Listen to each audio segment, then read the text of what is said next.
My name doesn't matter. I don't know anywhere else I can post this. I do evictions and repossessions for landlords. I know, scum of the earth. That's why my name doesn't matter. The last house we had a job at, all the tenants had just up and vanished without telling the landlord, and enough time had elapsed that we were set to clear out all their stuff. I happened across the following account that had been scribbled into a notebook and left in the basement.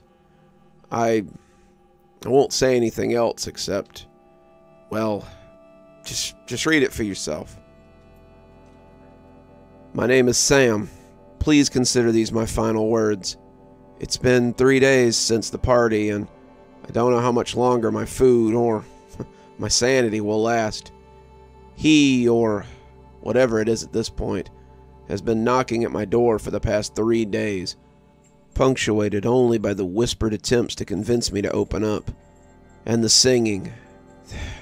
The goddamn singing. My phone is dead and the internet has been shut off, along with the power to the basement. I don't know why I'm scratching this account out. Probably just to have something to occupy my mind while I wait for the end. I feel like I should be scared, which at one point I suppose I was, but now it's just the constant dark, the endless knowing, the tiny flame from my lighter as I sit here waiting. Just waiting. I live in a house with 3 roommates.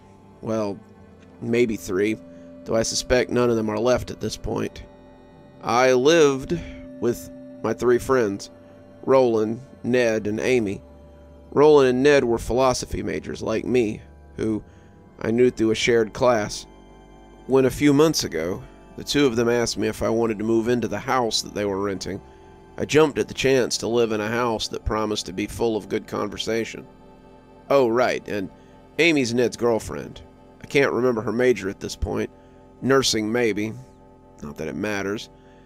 It's an old house, built in the 40s or 50s, on a drained swamp, smack in the middle of Edmonton, near a mall, the university, Wyatt Avenue, and the train station. The location is great. It was only $2,000 a month for the 4 of us.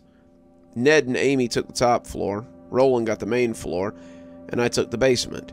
We still shared the kitchen and living room, but contrary to most roommate stories, we all got along great and never had any problems.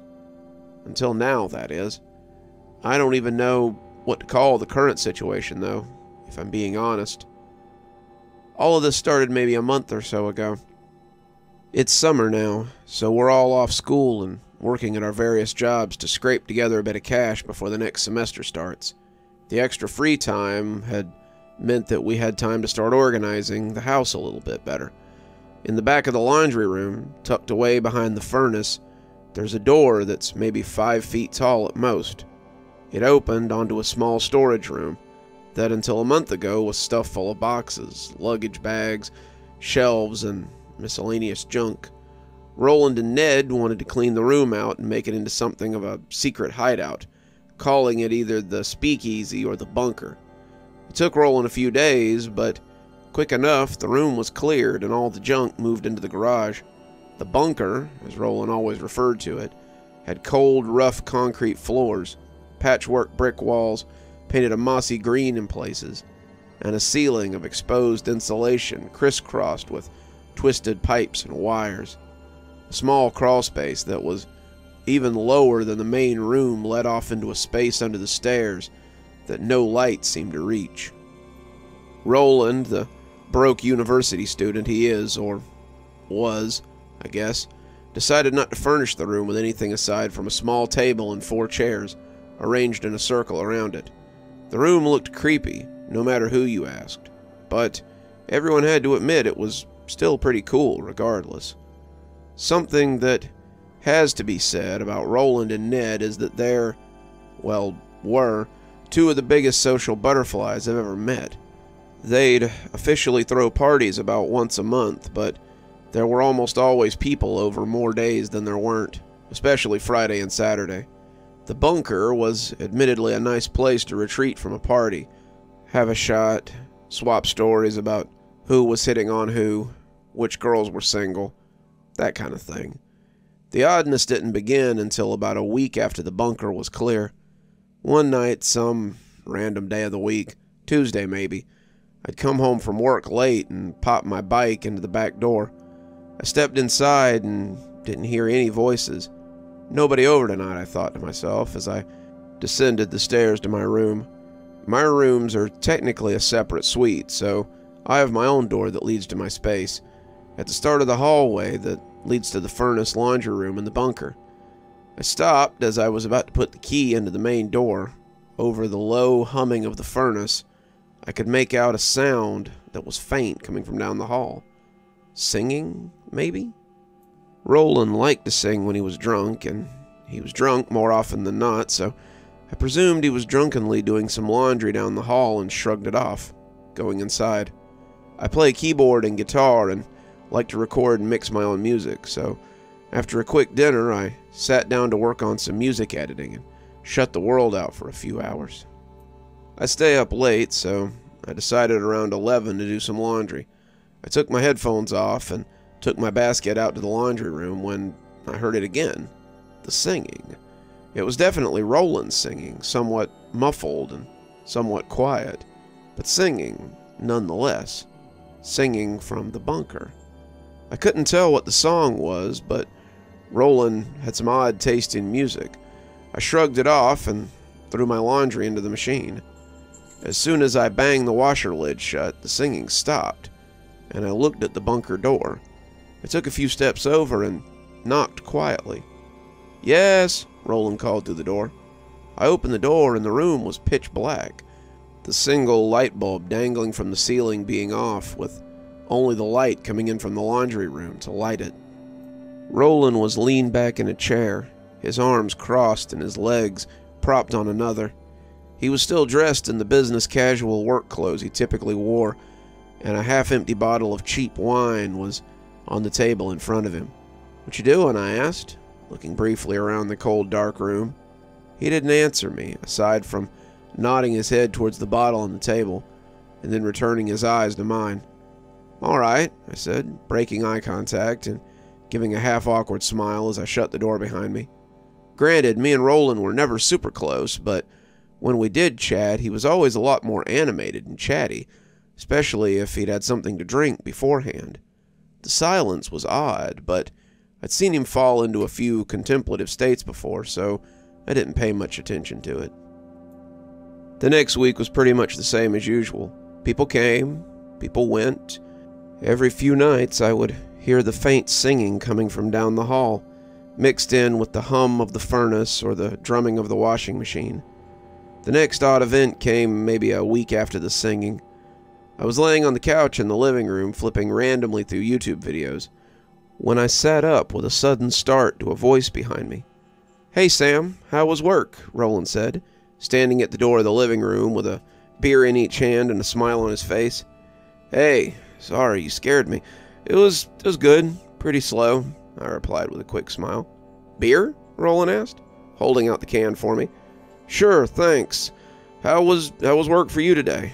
I asked, but received no reply. I turned around after a few seconds to see that Roland was gone. I shook it off and went back to watching videos, trying to push the odd feeling out of my head. Now, you might ask what was so weird about that, and I wouldn't blame you if you didn't know Roland. The fact he had just appeared was what unnerved me. Roland isn't fat per se, but he definitely isn't thin. Long story short, you can always hear him when he's around. He's always blustering or stomping around or cursing at something, so to have him appear completely silently threw me for a loop. At this point, I was definitely feeling odd and would only do my laundry during the day, trying whatever I could to keep away from Roland's bunker. I also kept a wary eye on the man himself, as he seemed to have become cheerier in the past 2 weeks. Where before he was a social but often gruff butterfly, he was now nothing but smiles and small talk whenever you saw him, and would have people over almost every night, if he could manage it. The last straw that finally made me tell someone what was going on was a Friday night that I'd come home from work and entered through the front door. I found Roland laying on the couch watching some old war movie on TV. I had a brief chat with him before I went back to the basement, stopping briefly to grab a drink from the fridge. I froze halfway down the stairs and my heart began to race. I heard the singing. I must have stood paralyzed on that staircase for a good 5 minutes, trying to rationalize how Roland could have made it downstairs and past me. Try as I might, there was absolutely no way he could have soundlessly gone behind me while I was opening the fridge. I would have seen him. Slowly, legs trembling, I walked backwards up the stairs and returned to the living room. The couch was empty, the TV still on. I looked around me, eyes wide. Was I going insane? I asked myself. I returned to the basement stairs again and slowly descended. Halfway down, the faint singing could be heard again. I fumbled in my pocket for my keys, hands shaking, and slammed my door open so quickly that I surprised even myself. I immediately took out my phone and texted Ned and Amy, asking them if they'd noticed Roland acting weird in the last few weeks. Both of them replied that they hadn't really, aside from the fact that he seemed happier. They never heard the singing, I thought to myself. Ned knew Roland better than I did, so I asked if he could talk to Roland and ask him how things were going, to which he agreed. I felt a bit better at that point, after which doubt began to creep in. He's what? Happy? Quiet? And has started singing? What the hell is creepy about that? I couldn't rationalize my fear to myself. Something was off, though, but I couldn't put my finger on what exactly it was. As I got into bed, I received a final text from Ned asking where Roland was, and when I told him he was in the bunker, he replied that him and Amy would go chat with him.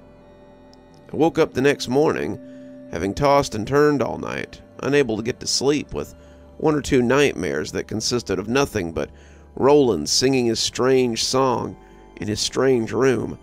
I emerged from the basement late in the afternoon and found my roommates all busily cleaning up the house. Right, Saturday, party night, I thought to myself. Everyone said good morning as I made myself some coffee, and Ned winked at me when the two weren't looking. I sighed in relief, hoping that maybe I wasn't crazy, and that Ned could fill me in later on how the conversation had went. I helped with some of the cleaning before parking myself on the couch to wait for the party to start. I lost myself binge-watching some shows on Netflix.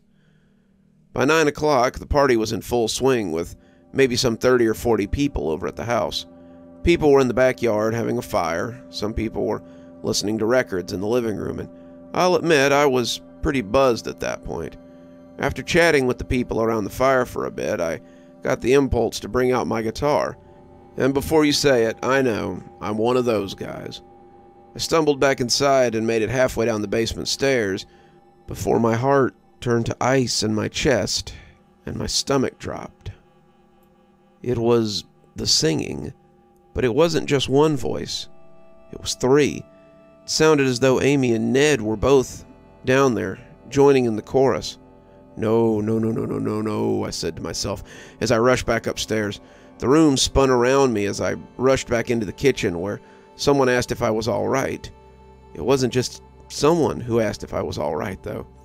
It was Roland. They say we all cope with fear in different ways, sometimes in pretty stupid ways, and the way I coped that night was by drinking myself into oblivion. The rest of the night became a blur as I poured as much alcohol into my stomach as I could possibly manage.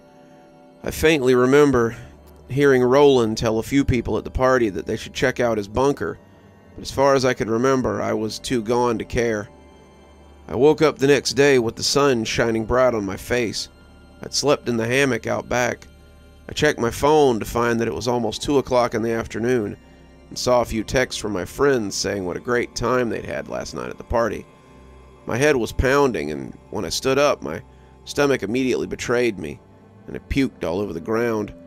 I managed to stumble back downstairs through the mess of empty beer cans and solo cups that littered, well, everything, and made it to my bed. My back hurt, my head hurt, my stomach hurt, everything hurt. I fell back into a terrible sleep that was nothing but nightmares. Nightmares of strange singing from the strange door, with infinite voices, the voices of the entire world joined to the chorus, drowning out my smallest thoughts. It wasn't a dream. God, I wish it was a dream. I woke up again when it was dark. It was pitch black outside of the tiny basement windows, but the noise was overwhelming. The singing of dozens of voices was echoing throughout the entire house. I tried to turn on the lights, but they didn't work. I checked my phone. No internet, no signal, no nothing. Just singing. The singing of 40 voices was joined together, but unlike before, it wasn't coming from the bunker. It was coming from right outside my door. I stood before the door and let the tidal wave of fear and sound wash over me, which was interrupted by a knocking at the door. "Sam, come have a drink with us. I want to show you something in the bunker. Everyone says it's awesome." Roland's voice echoed through the house, barely audible over the swelling chorus. That was 3 days ago. The knocking starts back up every hour or so, and Roland's voice rises over the chorus to invite me out into the hallway. The sun doesn't come up anymore. The singing never stops now. It's always dark outside the windows. My phone's dead, my computer's dead, there's no power. I'm not even scared anymore. It's too loud to sleep, it's too loud to be scared. My lighter's running out of fuel, so pretty soon I won't even be able to watch the dancing little light in my hand. I don't even know why I wrote all this.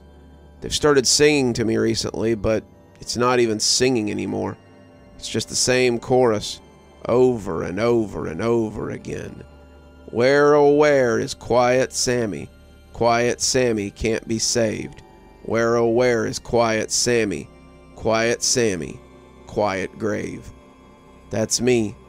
I'm Sam. Quiet Sam. You're still here. I thought you might be. Thanks for joining me for tonight's story. If your insatiable appetite for horror knows no bounds, might I suggest one of our playlists, or one of our previous stories in the archive? There should be one appearing at the end of the story any minute now. And of course, if you're not subscribed, why not go ahead and hit that subscribe button? Maybe hit that notification bell so you don't miss any of the spooky things that we do here. If you prefer your horror a little more analog, you can always pick up one of my books. There's a link below to my latest, and it'll take you to all the great things that I've posted on Amazon. For my book lovers in the audience, I always suggest coming on down to Patreon so you can become part of my ghostly reader tier and get a book anytime I write one, which is usually about twice a year. Speaking of my patrons, let's go ahead and thank them, shall we? Thanks to Unicorn Hollow for being our spooky ghost contributor. Thanks to Janet and Lady Vengeance for being our spooky skeleton tier contributors. Thanks to Hi Stacy, Winter, Xaronan, Emily Coltsfoot, Stephanie Carrington, Marianne Schuler, Tyler Parker, and Jennifer Damron for being our ghostly reader tier contributors. Thanks, everyone. We just couldn't do the show without you. If you think you might like to support the show in a more monetary fashion, come on down to Patreon. I have many tiers. I'm sure you'll find one that suits you best. I always recommend the Ghostly Reader tier, since you get a signed book anytime I write one on your doorstep. But I have many tiers, and again, I'm sure you'll find one to suit you. And as always, thanks for stopping by. Dr. Plague, signing off. Have a wonderful evening.